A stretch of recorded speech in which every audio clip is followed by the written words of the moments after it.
What's up, Internet? My name is Attack Slug, and welcome to my Raw reactions for December the 21st, 2015. I'm going to try to keep it a little bit short today, but it was the Slammies on Raw, and I will tell you just, even before I get into the Slammies, my favorite all-time Christmas-themed thing from WWE was Randy Orton versus David Otunga on SmackDown, so go look that up. That match was hilarious. Anyway, so Raw opens with Stephanie in the ring, talking about the Slammies, blah, blah, blah, and then out comes Roman Reigns, who I have to wonder if both Vince and Stephanie telling Roman Reigns to stop smiling and stop laughing is, like, a legit thing. Like, hey, you should actually stop doing that because you look stupid. I like to hope that, at least. Like, stop being happy, smiley, babyface Roman Reigns. Like, be a badass. Like, what the fuck are you doing? Anyway, that sets up a bunch of matches that are going to happen later on in the evening, where all of Roman's family are all in, you know, matches. Whatever else. So, that brings us to the first Slammy of the evening, presented by Dolph Ziggler. It is the Breakout Star of the Year, which goes to just Neville. Adrian Neville is your, and these are all, I think they're all fan-voted, which, okay, so I liked it better when only some of them were fan-voted, so they could, you know, perhaps more script the result of what's going on, because as you'll see over the night, a lot of the things that win are for people who aren't actually at Raw, and that kind of diminishes the whole fucking thing. But Neville winning, because he's a face, is nonsense. It should have been Owens. Like, seriously, think about it logically. Breakout Star of the Year, Kevin Owens. Now, obviously, Owens comes out and is like, no, this is bullshit. And then he calls out Ziggler, who is apparently still standing there. And they get into a little brawl, which sets up this match here, which is going to happen a bit later. But the next thing, we just kind of pan over to the Wyatts. They're all in the ring somehow, some way. I don't fucking know. And all of a sudden, that's got to be Kane. That's got to be Kane. And Kane, the Demon Kane, is back. Even though Corporate Kane was, you know, relieved of his duties, the Demon Kane is back to fight Bray Wyatt in a one-on-one match for no goddamn reason.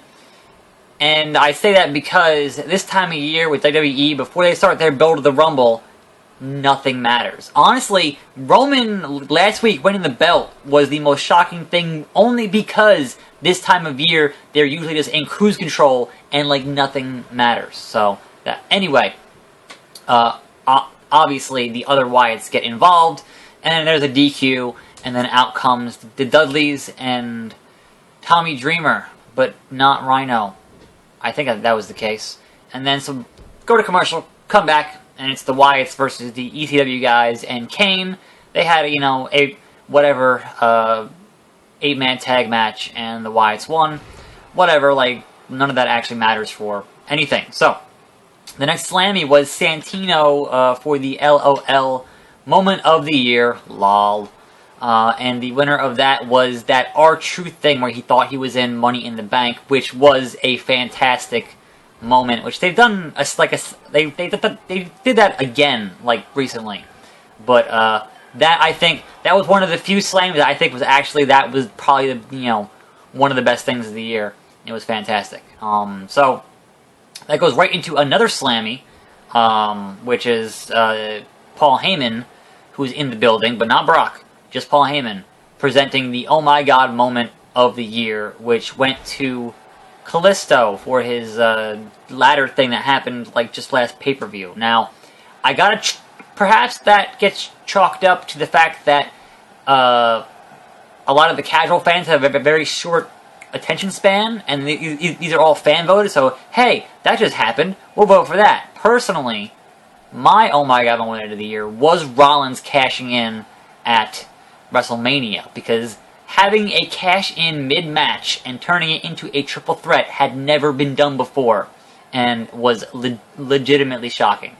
Anyway, we go into this match, which is Dolph Ziggler, Kevin Owens, and it was, you know, it was a Raw match. It was alright, had some fun bits in it, and Owens wins, as he should. Now, are they currently feuding? I don't know. I thought he was feuding with the IC champion who took his IC title, which is Ambrose. But Ambrose was fighting Sheamus tonight, so that there was no interaction there that I can recall. Anyway, Next out is Stephanie to present Superstar of the Year. And this one, which I said on Twitter last week, it can't be anybody else. It had to be Seth Rollins. He was champ for like 270 days or 271 days this year. He was champ for a good portion of this year. It can't be anybody else but Rollins. So thankfully it was Rollins, and he was there on his crutches and came out and got his award, etc., etc. Also, by the way, John Cena next week on Raw. Apparently fighting Del Rio, and it might be for the belt, but they didn't actually confirm that, so I'm just going to assume it is, because obviously John Cena would have his rematch clause. So, it's been fun, League of Nations, but guess what? You're going to get squashed by Nice. You're going to get squashed by John Cena. Anyway. Moving on to more pointlessness. Once again, Alberto Del Rio, speaking of the League of Nations, fought Jack Swagger yet again for literally no goddamn reason. Like I said, end of the year is cruise control.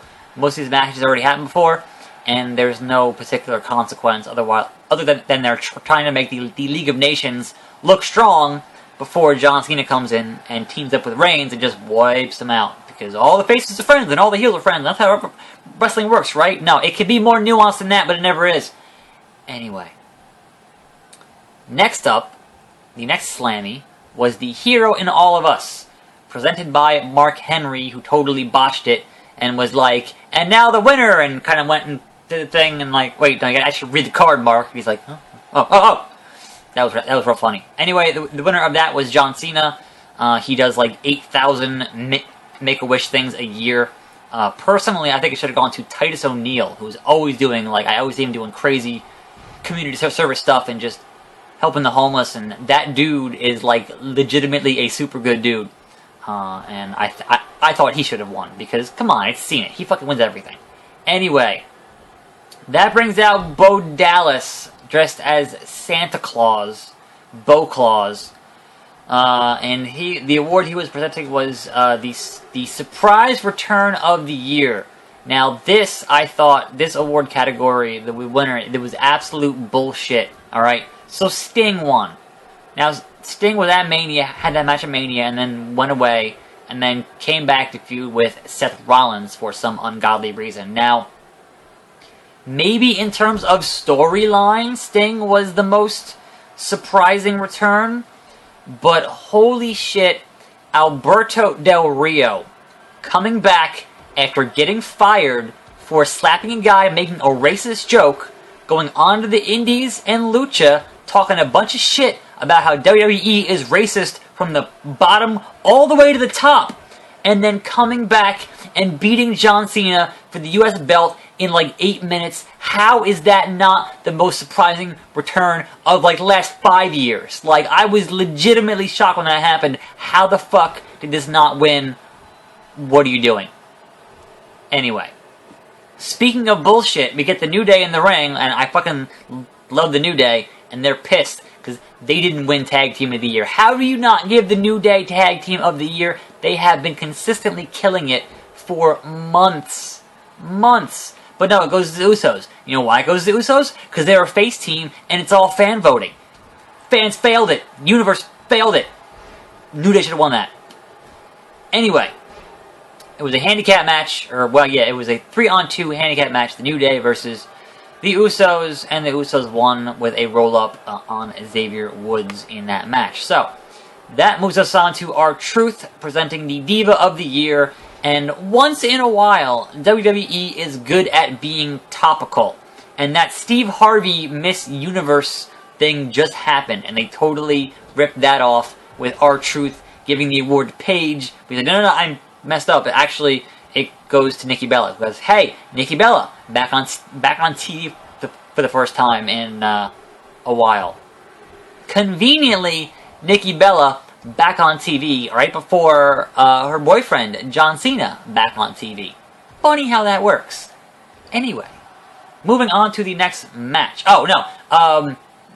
So they keep Paige out there, and then, like, Paige and Nikki hug, and they kind of raise their hands and walk out, and I'm like, okay, all heels are friends, but how long was Paige and the Bellas feuding before the whole revolution started? That was like a fucking forever, so they shouldn't be friends. That shouldn't work. What the fuck is Dolph Ziggler doing? Is he confused?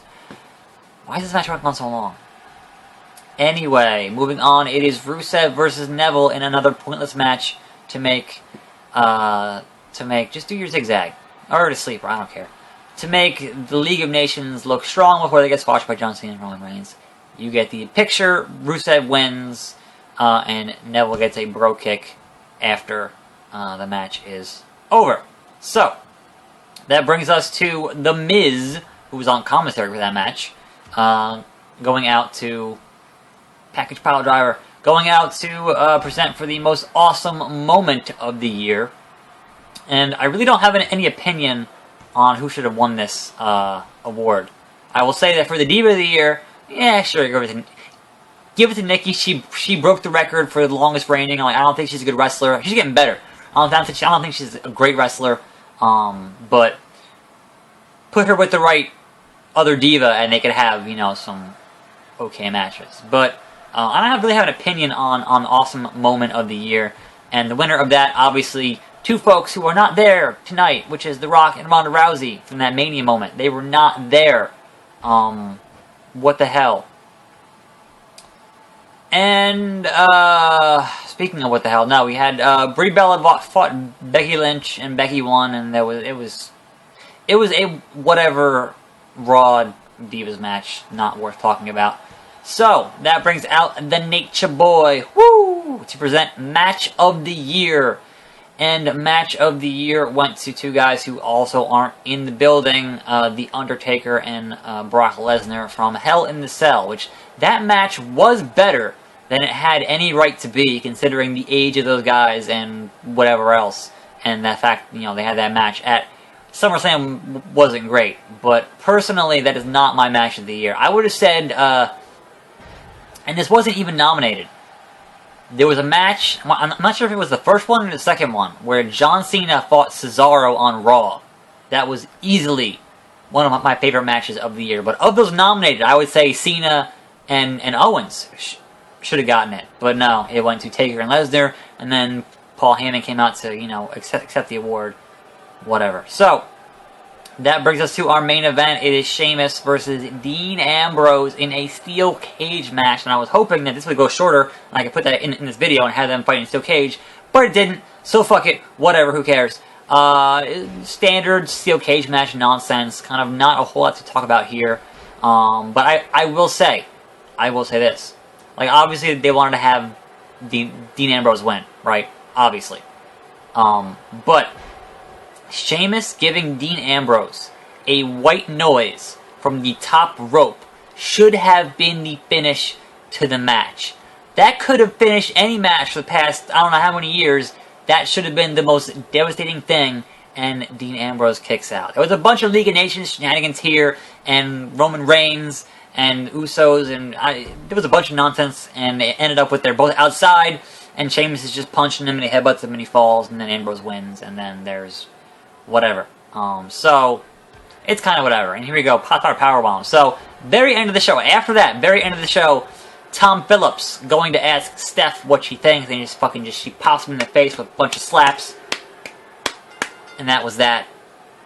And that was Raw. That was the 2015 Slammies. And yeah, so I would expect next week even more cruise control and nothing of any particular consequence happening, although most likely John Cena, either winning back his U.S. belt or getting screwed by the League of Nations, setting up John Cena and whoever else versus League of Nations. A lot of these faction matches, it seems like they're building towards Survivor Series, but it already happened, so you can't. Anyway, I'm Attack Slug. This has been Raw Reactions. Let me know what you thought down in the comments, and I'll see you next time, right here on this channel. More videos, and I'm out.